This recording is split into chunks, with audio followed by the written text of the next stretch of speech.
Ethan Cole lived a quiet, simple life. He worked as a small-time mechanic in a dusty corner of New Seattle, Earth's outer city. His days were filled with repairing junked hoverbikes, cleaning engine grease off his hands, and sipping cheap coffee in the back of his workshop. He never expected anything unusual to happen in his life. But everything changed the day he received the message. It was a glowing blue envelope, hovering in the air in front of him while he sat in his workshop. The envelope had no return address, no sound. It just floated silently. When Ethan touched it, the message played. Ethan Cole, you are the only living relative of Baron Maxwell Cole. By Galactic Law 74.3, his estate, possessions, and personal alliances are now yours. Please report to Orbit Station Omega for full inheritance review. Ethan blinked. Baron Maxwell, my uncle. He hadn't heard that name in years. His uncle had left Earth decades ago, chasing wild dreams of riches and adventure among the stars. Most of the family thought he'd died in some alien jungle. Others believed he joined a pirate crew. But now, somehow, Uncle Max had died a rich man and left it all to Ethan. Ethan laughed out loud. This must be a joke, but when 3 official space officers came the next morning, carrying legal papers and offering him a free shuttle ride to Orbit Station Omega, he realized it wasn't Orbit. Station Omega was a massive silver ring floating above Earth. The station was full of aliens, diplomats, traders, and wealthy humans. Ethan, in his oily jacket and old boots, felt completely out of place. He was taken to a quiet chamber with shining walls and a table made of glowing glass. A blue-skinned alien woman with 4 eyes and a sharp voice greeted him. I am Notary Vesh, she said, here to read the inheritance of Baron Maxwell Cole. Please sit, Earth human Ethan. Ethan sat nervously. The table lit up, and a hologram of his uncle appeared. Baron Maxwell looked older, with a long white beard and gold rings on every finger. He smiled warmly. Ethan, my boy, the recording began. If you're seeing this, I'm dead. Sorry about that, but don't be sad. I had a good life. Better than most. I made friends, enemies, and a ridiculous amount of money out, here in the stars. And I made 2, well, alliances. Powerful ones. You'll understand soon. I chose you to inherit all of it. The money, the ship, the titles, and, well, the wives, too. Ethan choked. The what? Notary Vesh didn't even blink. By Galactic Union law, both diplomatic marriages are now transferred to you, as stated in Article 9 of Baron's final will. Ethan leaned forward. Wait, he married aliens, and now they're my wives? Yes, Vesh said plainly. Legally, you are now the contracted partner of Zarala of the Drakari warlords and Myri of the Lume waters. Ethan felt like the floor moved under him. I can't do that! Notary Vesh tilted her head. You may reject the inheritance, but doing so means you give up all rights to Baron's ship, his wealth, and the galactic title of noble heir. Ethan looked at the document on the glowing table. He had grown up poor, scraped by his whole life. He never even left Earth. And now he was being offered a space mansion, galactic respect, and more money than he could imagine. And all he had to do was meet 2 alien women. Can I meet them first? An hour later, Ethan stood inside, a grand starship parked near the station. The ship was massive, like a floating palace, made of black metal and blue crystal. At the center of the ship stood 2 figures. The first was tall, covered in silver armor with sharp eyes and scales on her arms. She had the look of a proud warrior. This was Zarala, the Drakari. The second was softer in form, with flowing robes and glowing blue skin that shimmered like water. Her eyes were large and calm, and her hair floated behind her like seaweed. This was Myri of the Lume. Both looked at Ethan with unreadable expressions. Ethan cleared his throat. Hello? Zarala crossed her arms. You are smaller than Maxwell said. Myri tilted her head. And softer. Less angry. Thank you, Zarala stepped forward. This union was made with purpose.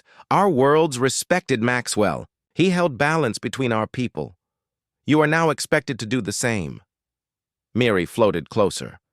We do not know you, but by law you are bonded to us. Are you willing to continue? Ethan looked from one to the other. These were not normal. Women. They were leaders, warriors, queens even, and they were now linked to him. I'm not my uncle, Ethan said. I don't know alien politics. I don't know how to be a noble or a husband, but I'm not here to insult you either. I just want to understand what's going on. There was a long silence. Zarala narrowed her eyes. You do not run from duty. That is something. Myri smiled softly. And you speak with kindness. Maxwell was clever, but not always kind. Ethan took a deep breath. How about this?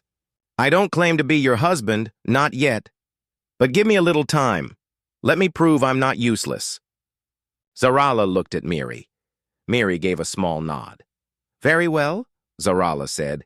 You will stay on the ship. You will learn. And we will see, Myri added gently, if you are worthy or just lucky.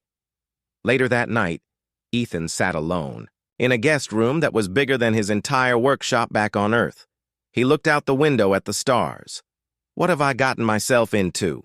He whispered. He had inherited more than just wealth. He had stepped into a life full of unknown rules, alien politics, and two powerful women who didn't trust him yet. Still, a small part of him was curious. Maybe, just maybe, this wasn't the worst thing that could have happened. Ethan Cole never imagined life could change so fast. Just days ago, he was repairing broken engines in his Earth workshop. Now, he lived on a giant starship, floating among alien stars. The ship, called the Midnight Ember, was a moving palace. Every hallway shimmered with light. The walls were filled with glowing patterns. Strange machines hummed softly in the background. And most surprising of all, he was not alone. He now shared the ship with two powerful alien women, Zarala, the proud warrior from the Drakari Empire, and Myri, the gentle empress from the Lumii waters. By alien law, they were now bonded to him through a diplomatic marriage. But to Ethan, it felt more like living with two strangers who didn't trust him, and he didn't blame them. Ethan woke up to a soft chime. The ship gently lit the room around him. Good morning, a calm, robotic voice said. He rubbed his eyes. Yeah, sure. Morning in space. His bed was too soft, the air smelled too clean, and the clothes laid out for him looked more like royal robes than anything he'd ever worn. He slipped into a simple tunic and pants and left the room. The ship's AI guided him through the halls. Zarala awaits in the training hall. Training hall? Ethan raised an eyebrow. Why would I need that? Zarala stood in the center of a massive chamber. The floor was smooth like glass, with glowing circles and lines. She wore her full armor, and a long staff was in her hand. You are late, she said. Sorry. Still getting used to space mornings, Ethan said with a nervous smile. Zarala tossed a small rod to him. You must learn basic combat. My enemies may become your enemies now. Ethan caught the rod. It transformed into a short sword of glowing energy. He almost dropped it. I don't know how to fight with this. Then today, you begin, Zarala said. A weak leader is a dead leader. Ethan sighed and stepped forward. He knew arguing with her wouldn't help. She didn't believe in words, only action. Zarala trained hard. She moved fast, struck faster, and demanded full focus. Ethan struggled at first. He tripped, slipped, and once hit himself in the leg with the glowing sword. Zarala watched without emotion. But something strange happened. He started to learn. He remembered his old work as a mechanic, how he had to watch machines, find the patterns, fix things that didn't make sense. Fighting, in its own way, had patterns too. Slowly, he improved. He didn't win, but he didn't give up either. At the end of the session, Zarala nodded. "You are not strong, but you are not foolish either." "I'll take that as a compliment," Ethan said, wiping sweat from his face. Later, the ship AI guided him to the water garden, a peaceful space filled with floating plants and calm music. Myri was there, meditating above a pool of blue liquid. Her body floated like she weighed nothing. Ethan stepped in quietly. Myri opened her eyes. "You carry the scent of battle. Did Zarala challenge you again?" "She called it training," Ethan said, sitting near the pool. Myri smiled slightly. "That is her way. She respects effort." "I'm trying," he said, "but I don't know what I'm doing. This ship, this title, you two, none of this feels real." Myri tilted her head. "And yet, you stay." Ethan looked at her. Her voice was calm, like music in his ears. "I guess. I don't want to run away. That wouldn't honor my uncle. Or either of you." Myri reached into the pool and brought out a small, glowing orb. "This is a memory stone. Your uncle left one for you." Ethan took it. The orb lit up, showing Baron Maxwell's face once again. "Ethan, if you're holding this, then you're still here. Good. That means you haven't given up. Listen, Zarala." And Myri aren't just wives. They're leaders of powerful worlds. Our marriage was a bond of peace. If you can keep that peace alive, you'll do more than I ever could. They don't need a ruler. They need someone who listens, someone who sees them as more than their titles. That's why I picked you." Ethan stared at the orb. Mary spoke, softly. "He cared for us, in his own way, but he always planned for after. He believed in you." Ethan nodded. "Then I have to try." Days passed. Ethan began adjusting to life aboard the Midnight Ember. He learned the ship's systems, explored the alien rooms, and even helped the repair drones fix a broken energy conduit. He felt more at home when tools were in his hands. Zarala tested him daily in combat. He lost every time, but he never quit. That earned her respect. Myri began inviting him to meditations, showing him how to calm his mind and focus his thoughts. He enjoyed their peaceful talks. She spoke little, but always with meaning. Slowly, the ship stopped feeling like a prison. It began to feel like a home. One evening, the ship received a message. The ship AI alerted them. "High-priority communication from Galactic Council Dispatch." All three met in the central chamber. A tall alien figure appeared on the screen. His skin was dark red, and he wore heavy gold robes.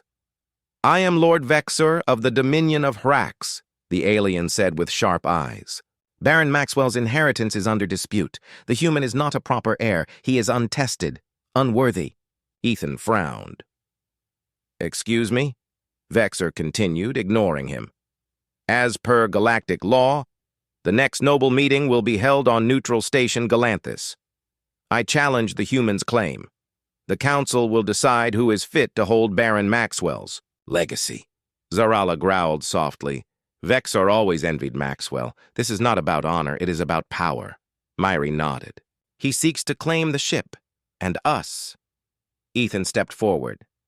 "He can't just take you like property." "He will try," Myri said, "and the council may listen." Zarala looked at Ethan with serious eyes.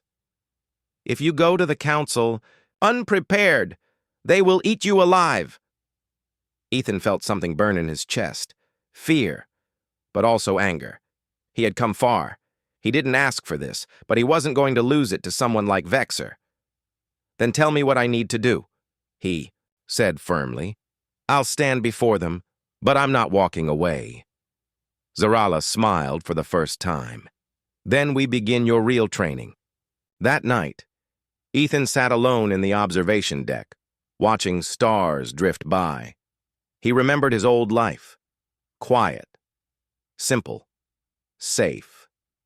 But now, things were different. He had two alien companions who were more than just titles. He had a ship full of secrets, and soon, he would face a room full of powerful aliens who thought he didn't belong.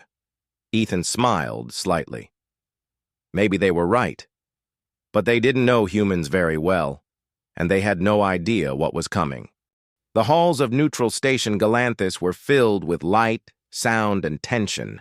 Aliens of all kinds walked through the wide corridors, some tall with wings, others round and floating, some made of pure light. This was where the Galactic Council met, where the laws of hundreds of civilizations were discussed, judged, and enforced. And standing among them was Ethan Cole, a simple human mechanic from Earth.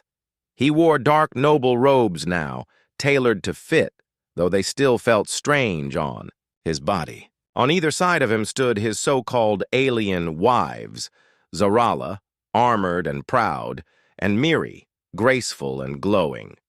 Together they walked toward the great council chamber.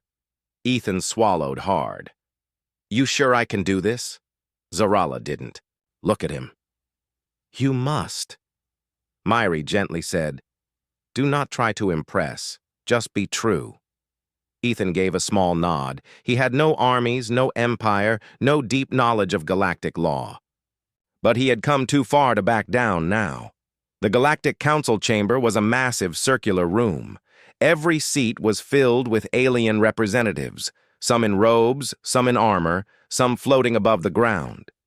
At the center of the room stood a tall platform. Ethan stepped up onto it, under the glowing symbol of the council. Across the chamber stood Lord Vexor, the challenger. He was tall, with blood-red skin and sharp golden eyes. His robes shimmered like fire. "Esteemed council," Vexor said, voice calm but cold, "this human does not deserve the legacy of Baron Maxwell. He is untrained, unevolved, and unworthy. The Drakari and Lumai should not be bound to such a low being." Murmurs filled the room. Ethan's fists clenched, but he said nothing yet. One of the council elders, a soft-spoken being of mist, turned to Ethan. "And what is your reply, Herr Cole?" Ethan took a breath. "I didn't ask for this. I didn't plan to inherit a ship, a title, or—" He glanced at Zarala and Miri. "A bond with two powerful women. But I won't walk away from it either." A low silence fell. "I know I'm just a human. I know I come from a small world. But I've tried to learn. I've trained with Zarala, listened to Miri, studied my uncle's life. I respect what he built, and I'm ready to protect it." One counselor chuckled. "You think respect is enough, human?" "No," Ethan said. "But it's a start." Vexor stepped forward. "Let us ask the bonded wives. Are they satisfied with this new heir? Or do they reject him?" All eyes turned to Zarala. She stepped forward. Her voice was like thunder. "I am Drakari. I was not made to follow. But this human has trained beside me. He listens. He does not cry when defeated. He earns his place with action." She slammed her staff on the floor. "I accept him." Gasps echoed. Then Miri floated forward. Her voice was soft but reached every corner of the chamber. "He does not speak like nobles. He does not wear masks. But his mind is open, his heart honest." She touched her glowing necklace. "He sees me. Not just my title, not just my power. I accept him as well." The chamber fell silent. Even Vexor paused. Then he snarled. "This is emotion, not logic. You insult the council with feelings." Ethan stepped forward. "Better to care than to control. My uncle made peace by building trust, not by fear." Vexor's eyes glowed. "Then prove it. Let us test you the old way." "Trial by situation," council murmurs grew loud. One elder said, "The trial of situation has not been used in decades." "Then revive it," Vexor said. "Let the human face a real challenge. No titles. No help, just survival. If he wins, I withdraw my claim." If he fails, the legacy returns. To the council. Ethan's heart pounded. What kind of challenge? Vexer smiled. You will see. Later, back on the Midnight Ember, Ethan sat in the war room with Zarala and Myri. That trial sounds like a trap, Ethan said. He chooses the situation? Zarala nodded. He will craft a test designed for you to fail. I thought, they wanted truth, not tricks. This is the Galactic Council, Myri said softly. They want drama, power, story. Ethan rubbed his eyes. Great. I'm a mechanic, not a hero. You are human, Zarala said, and that may be enough. 2 days later, Ethan stood in the middle of a strange moon, full of dark rocks and broken tech. A large metal gate closed behind him. High above, drones floated, recording everything for the council to watch. A robotic voice announced, Trial initiated, test subject, Ethan Cole, objective, survive, restore communication tower, time limit, 6 hours. Then it began. The moon's atmosphere was heavy. The ground cracked with every step. Lightning flashed in the sky. Ethan moved quickly. He reached the tower site, a tall, broken structure leaning sideways. Panels were ripped open. Wires sparked. I've fixed worse, he muttered. But then, the real danger appeared. From the shadows, Hunterbots crawled out. 4-legged machines with glowing red eyes. Vexer had planted them here. They didn't shoot to kill, but they were built to test pain, speed, and fear. Ethan ducked behind the tower. He yanked out wires, rerouted power, and opened his old toolkit. Sweat ran down his face. One bot charged. He threw a broken panel at it, buying a few seconds. Another jumped. He ducked and slammed a pipe into its leg, short-circuiting it.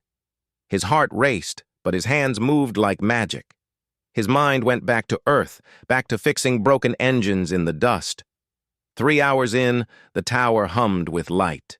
He was almost done, but a final wave of bots came, 5 this time, fast and smart. I can't fight all of them, he whispered. He looked around, saw broken fuel cells nearby. A crazy idea popped into his head. He ran, sliding under a bot, and wired the cells together. Then he connected them to the tower's power surge line. As the bots charged, he flipped the switch. The cells exploded in a flash of light and heat. The bots flew back, sparks flying. Ethan shielded his face. When the smoke cleared, the tower was online, and he was still standing. Back on Galanthus, the council chamber watched the trial replay. When the tower lit up, and Ethan stood alone. On the screen, arms burned, clothes torn, a long silence followed. Then came applause, even from species who didn't have hands.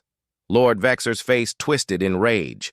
Ethan, once again dressed in his robe, walked back into the chamber. You sent machines, he said to Vexer. But I'm a mechanic. Machines are my friends. The council elder laughed softly. By trial and law you have passed. The inheritance is yours, Heir Ethan Cole. The chamber lights changed to gold. Zarala grinned. Myri glowed softly. Ethan let out a long breath. He had done it. That night, back on the ship, the stars looked brighter than ever. Zarala handed him a small Drakari emblem. You are no longer just a name. You are a warrior. Myri touched his hand gently. And a man of peace. Ethan looked at both of them. No, he said, smiling. I'm just a human. But maybe that's enough. The quiet hum of the midnight ember was suddenly shattered by a sharp, blaring alarm. Ethan's heart jumped. He was in the ship's command center, studying star maps and trying to understand the vast universe his uncle had lived in. Beside him, Zarala stood alert, her eyes scanning the view screen. Myri floated nearby, her usually calm face now filled with concern. Warning, the ship's AI said. Unknown vessel approaching rapidly. Shields at 60%. Zarala's voice was cold and steady. They found us. Ethan frowned. Who? Myri's eyes darkened. The forces of Lord Vexer. He lost the trial, but he is not done. He wants everything back. His pride, the ship, and us. Ethan swallowed hard. So, they want to take you both back by force? Zarala's hand went to her sword hilt. Exactly. Outside the ship on the starboard side, sleek fighter. Ships with sharp, menacing designs appeared. They moved fast and coordinated like a deadly swarm. Ethan stared at the screen, feeling a mix of fear and adrenaline. Prepare for battle, Zarala ordered. Ethan wasn't a soldier, but he had learned enough about the ship's systems to help. I can work the defense controls, he said. Give me a chance. Myri nodded. We trust you. The ship shook as enemy lasers hit the shields. Zarala stood firm, leading the defense team. She barked orders in the Drakari language, and soldiers responded instantly. Ethan focused on the control panel, rerouting power to strengthen shields and weapons. His hands moved quickly over buttons and screens. Enemy fighters at Sector 5, the AI warned. Ethan activated the ship's old Earth-made turrets. They weren't fancy, but he had modified them himself to work with the alien tech. He fired. One enemy ship exploded. Zarala gave a rare smile. You're learning. Myri used her unique power to calm the ship's crew. Her mental waves spread through the ship's minds, reducing panic, increasing focus. Ethan noticed how the two women worked perfectly together, one fierce, one gentle. He realized they were not just wives or trophies. They were warriors, leaders, and friends, and now they needed him. The battle raged for hours. Enemy fighters kept coming in waves. Ethan stayed at the controls, fighting alongside Zarala's team and supported by Myri's calm presence. He found ways to fix broken systems on the fly. He rigged emergency power from old Earth batteries. He even managed to hack into an enemy drone and turn it against their fleet. At one point, the ship's engines faltered. "Ethan!" Zarala shouted. "Fix the engine now!" He rushed to the engine room, breathing hard. The engine core was glowing, dangerously. He quickly replaced damaged parts with tools he grabbed from storage. With a loud hum, the engine roared back to life. Zarala's voice crackled over the comms. "You saved us!" After the final wave of fighters was defeated, the ship drifted in silence. Ethan leaned back, exhausted. Zarala walked over and placed a hand on his shoulder. "You surprised me," Myri smiled softly. "You did more than survive. You protected us." Ethan looked at them, feeling warmth he had never expected. For the first time, he felt like he belonged. That night, Ethan found a hidden room in the ship. Inside was a collection of memories, holograms, recordings, and messages left by his uncle. One message caught his eye. Baron Maxwell's face appeared, older and serious. "Ethan, if you see this, you have survived the hardest tests. No, there was a reason I chose you. Humans have a special gift. Not strength, not tech, but heart. You bring people together. Zarala and Myri are not just allies. They are part of a balance. Protect them, respect them, and you will hold the galaxy's future in your hands." Ethan's eyes filled with tears. He wasn't just a mechanic anymore. He was a guardian. The grand hall of the Galactic Council was filled with whispers and curious eyes. Ethan Cole stood tall, though his heart still pounded. This was the final step, the last moment to prove himself worthy of the inheritance that had changed his life forever. On either side of him were Zarala and Myri, no longer just his alien wives, but true partners who had fought alongside him and stood by his side through everything. The council elders, wise beings from many worlds, sat behind a long, glowing table. "The trial was harsh," began the Elder of Mist, her voice soft, but commanding. "But the true test is your character. Do you accept your role fully, Heir Ethan?" Ethan nodded. "I do. I will protect this legacy, not for power or wealth, but for peace and friendship." Lord Vexer, the defeated challenger, glared at him from across the hall. "You are lucky, human, but luck does not rule the stars." Ethan stepped forward, his voice steady. "Maybe not. But neither does fear. My uncle believed humans have a gift, to unite others through respect and courage. I believe that too." Zarala rose, her armor gleaming. This human learned to fight, to lead, and to protect. He earned his place through action, not birthright. Myri floated gracefully beside her. "He sees me as a person, not a symbol. He listens and cares. That is worth more than any title," the council murmured in approval. The elder nodded. "Then by law and choice, Ethan Cole, you are the rightful heir to Baron Maxwell's legacy." Lights filled the chamber as the announcement echoed through the galaxy. After the ceremony, Ethan stood in the observation deck, staring at the stars. He felt a hand on his shoulder. Zarala said, "You have done well. You are no longer just a mechanic." Myri smiled softly. "You are a man of honor." Ethan laughed quietly. "I'm still just human." Zarala chuckled. "And that is why you are strong." Suddenly, a message arrived from Earth. His old friend from the mechanic shop sent a video. "Hey, Ethan! Saw you on the news. You're some kind of space lord now, huh? Don't forget us little guys back on Earth." Ethan smiled wide. "Never. I'll bring some peace to the stars. And maybe a few good stories home." Days later, Ethan sat with Zarala and Myri in the ship's grand dining hall. "This is not a marriage forced by law," Ethan said. "It's a partnership we chose." Zarala nodded. "We fight together, live together, and rule together." Myri reached out and touched Ethan's hand gently. "Together." Ethan looked at both of them, grateful.